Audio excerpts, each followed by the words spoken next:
Hey friends, it's Pastor Ray.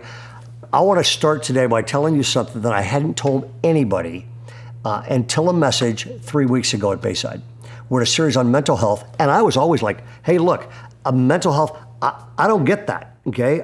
Nothing ever goes wrong. I'm a pastor, I'm a Christian, so of course it doesn't happen to me. And it was about a decade ago, and Bayside was up and going, and it was exploding, and all this stuff going on, and all the stresses with managing growth and people and everything. And I'm driving into Folsom, and all of a sudden, I just get this weird feeling, sensation, my whole body, and I break out in sweat. And I mean, my clothes are wringing wet, and all I'm doing is driving. And the air conditioner's on, and it's not August, and I'm going, what the heck's going on? And I'm a little bit short of breath. I'm going, man, am I having a heart attack? Am I having a stroke? Is something seriously wrong? So I go straight to the hospital, walk into emergency, and they took it seriously. They put me in a chair, bam. I mean, I'm in record time. They're hooking stuff up to me, EKGs, all these different tests. They spent 4 hours running tests. And at the end of it, the doctor came in, and the doctor said, hey, there is nothing physically wrong with you.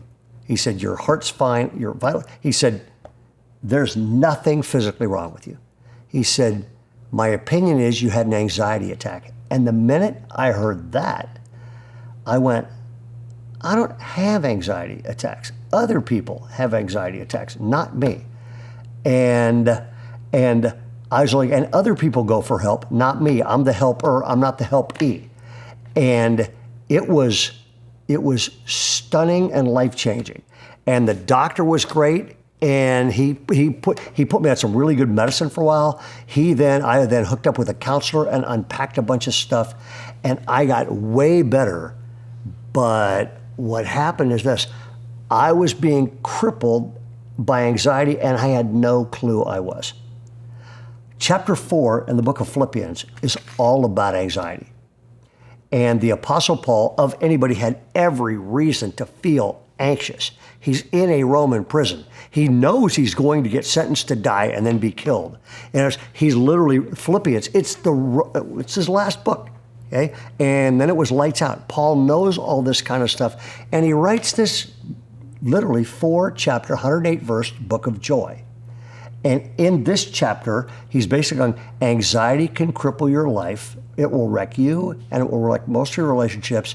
He said, how do you deal with it? And I love this. Proverbs says this: an anxious heart weighs a man down. Isn't that a great phrase? An anxious heart, you're just heavy all the time. There's this weight of anxiety on you. One writer put it like this. This was brilliant. Death was walking toward a man who stopped him and said, Death, what are you going to do? Death said, today I'm going to kill 10,000 people. The man said, you should be ashamed. That's horrible. Death said, that's the way it is. That's what I do. And as he passed the man, he warned everyone he could about death's plan. At the end of the day, he said, you said you were only going to kill 10,000 people, but you killed 100,000 people. Death explained, I only killed 10,000. Worry and fear killed all the others. We know what that feels like. And if worry doesn't physically kill you, it will kill your emotional health. It will kill your relationships. It will kill your ability to enjoy life, and it will kill your sleep. And the Apostle Paul writes these words. These are worth memorizing and meditating. He says this: do not be anxious about anything. He says, by the way, worry is never let go of. It's replaced. You can't sit around and go, I'm worrying, I'm going to stop worrying. Worry, you never let go of worry. It's only replaced. He says, don't be anxious about anything, but in everything by prayer and petition with thanksgiving.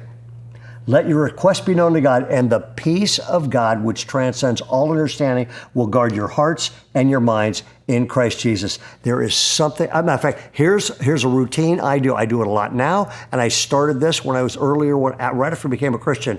I literally, before I went to bed, sometimes I would go to the living room, and I would take every single thing I would be stressed about, and I would just say, God, all right, I'm anxious about this, and I would pretend I threw it in a chair. Anxious about this, get rid of anxious about this. And then I would basically go, God, I'd say this first, do not be anxious about anything, but in everything by prayer and petition with thanksgiving, let your request be made known to God. And I would put this in the hands of God and go to bed. Now, a lot of problems, they're there when you wake back up, so you take them to work, try to solve a bunch of these things. However, there is something about the spiritual act of letting go of anxiety, putting it in the hands of God, and then trusting that God's going to do best. The other thing, might get a little long. The other thing is this.